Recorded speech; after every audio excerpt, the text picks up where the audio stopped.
Connaissez-vous l'expression « ça ne coûte rien de demander » ? En effet, ça ne coûte rien de demander et surtout, ça peut vous rapporter gros. Vous le savez déjà, une simple phrase peut être le déclencheur de comportements étonnants. Un exemple, « Papa, j'ai cassé la voiture, il faut qu'on parle. » « Chérie, regarde le mignon petit chaton que je viens de trouver. » Et c'est comme ça qu'on se retrouve avec un troisième chat à la maison. Et en vente, c'est exactement la même chose.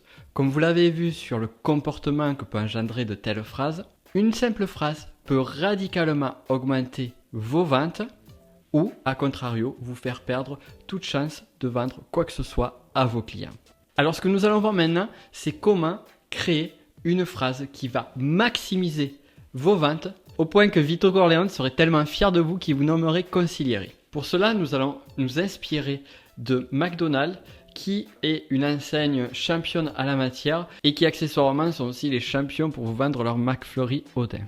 J'ai faim. Cette technique est également utilisée dans la restauration et justement je vais utiliser ce contexte-là, cet exemple, pour vous expliquer tout cela. Prenons un cas concret. Un couple d'amis arrive au restaurant. Ils attendent un autre couple d'amis. À ce moment-là, voici ce que pourrait proposer le serveur. Vous attendez vos amis ? Très bien, je reviendrai après. Vous l'aurez compris, c'est une mauvaise façon de procéder. Premier concept clé, toujours demander. Demander, ça ne coûte rien. Et là, ici, c'est même votre devoir. Ces personnes-là, ce couple-là est arrivé à votre restaurant. Ils attendent, ils s'ennuient. Vous devez les divertir. Vous devez leur donner quelque chose pour les aider à passer au mieux ce moment-là. Donc, quoi de mieux que de leur proposer un apéro et en même temps de maximiser vos ventes. Voulez-vous boire quelque chose en attendant ? Hormis l'accent un peu distingué, c'est déjà beaucoup mieux. Mais ici, ça amène un autre problème. Vous avez proposé un apéro, chose à laquelle ils n'auront peut-être pas pensé initialement. Ou peut-être qu'ils attendaient tout simplement que vous leur proposiez. Là ici, vous êtes confronté à deux réponses. Oui ou non. Et qui dit non, dit pas de vente. On va voir comment améliorer les choses.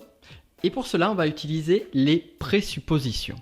Alors assurez-vous, les présuppositions, ce n'est pas un truc de grammaire bien pénible du type des préfixes ou des suffixes. Non, nous, on va sortir de ça. Les présuppositions, c'est un outil de linguistique qui est utilisé notamment en PNL et en hypnose. Pour faire plus simple, c'est une sorte de suggestion. En d'autres termes, vous induisez le comportement que va avoir la personne. Voici comment vous allez faire. Que désirez-vous boire ? Vous avez remarqué le petit détail, c'est ici on ne va pas demander si la personne veut un apéritif ou pas, on présuppose donc que la personne veut un apéritif et on lui pose la question « Que désiriez-vous boire ?» Dès lors, il va être très difficile à la personne de répondre non à cette question vu que ça présuppose qu'elle devrait prendre un apéritif. On va aller encore plus loin et pour renforcer cette présupposition, nous allons rajouter une évidence, un fait. Et le top du top, c'est que ce fait soit contextualisé. Ici, nous allons par exemple pouvoir nous appuyer sur l'idée qu'ils attendent un couple d'amis. Que désirez-vous boire en attendant vos amis ? À ce stade-là, on est bon. On a mis de la présupposition, on a mis un fait pour renforcer cette présupposition. Mais pour tout déchirer, vous pouvez faire encore mieux. Et pour aller plus loin, nous allons utiliser ce que l'on appelle le choix induit. C'est-à-dire que vous allez donner la liberté du choix aux personnes qui sont en face de vous, tout en les dirigeant vers l'endroit où vous souhaitiez aller. Tout à l'heure, on a fait un choix induit, mais un mauvais choix induit. Désiriez-vous un apéro ? Ici, nous allons utiliser un choix induit qui va présupposer que les personnes vont prendre un apéro.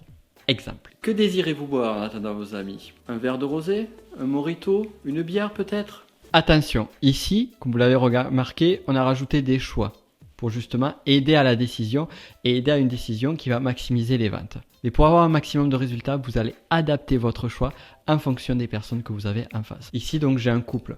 Si j'avais un groupe de jeunes amis, eh bien, je leur ai peut-être proposé plutôt une bière, un whisky ou un Ricard. Alors là, j'ai envie de dire, avec cette phrase-là, juste, tu peux pas tester. Vous avez donc compris que, en changeant juste une phrase, on a travaillé, on ne s'est intéressé qu'à une seule phrase, la façon dont vous dites les choses, eh bien, vous pouvez soit aller sur une perte de vente, soit arriver sur une vente maximale et augmenter votre panier d'achat. Pour rappel, voici les points essentiels. Premièrement, demandez. Si vous ne demandez rien, vous n'aurez rien. Le simple fait de demander, on va le retrouver par exemple en marketing sur ce qu'on appelle l'upsell, où on va proposer un produit complémentaire en complément du premier produit. Ensuite, on va utiliser des présuppositions. Par exemple, quel type d'option voulez-vous avec votre voiture? Troisièmement, pour que la présupposition marche au top, cumulez-la avec quelque chose de factuel. Et enfin, quatrième et dernier point, cerise sur le gâteau, rajoutez l'idée du choix. Quelle option souhaitez-vous prendre vu que vous faites beaucoup de routes?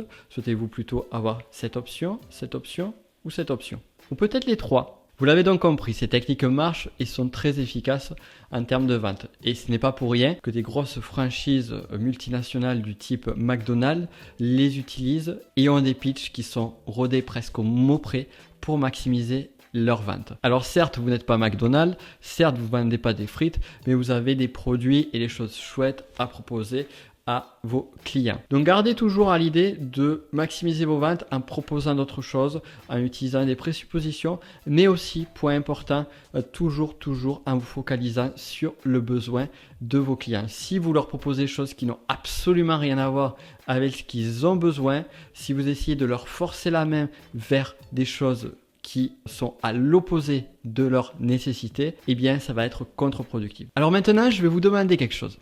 Je vais vous demander de me dire en commentaire comment vous pourriez formuler ce type de phrase dans votre activité. Comment vous pourriez maximiser vos ventes en changeant vos pitchs et en préparant ce type de phrase. Pas forcément en utilisant tout ce panel-là, c'est-à-dire les présuppositions, les choix induits et ainsi de suite, mais juste en prenant un ou deux éléments que je vous ai présentés dans cette vidéo. Dites-moi tout ça en commentaire. Vous avez aimé cette vidéo? Pensez à la partager sur vos réseaux sociaux favoris, ainsi vous pourrez en faire profiter et aider vos amis à vendre plus et avoir de meilleurs résultats dans leur activité.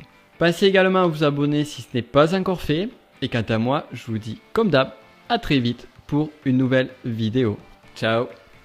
Non, nous allons utiliser l'hypnose, mais d'une façon différente. D'une façon qui va permettre de parler à l'inconscient de la personne tout en respectant ses libertés et tout en étant efficace dans votre message. Et pour cela, toi, tu n'as pas trop besoin de parler et pourtant, tu es un as de la persuasion. Hein.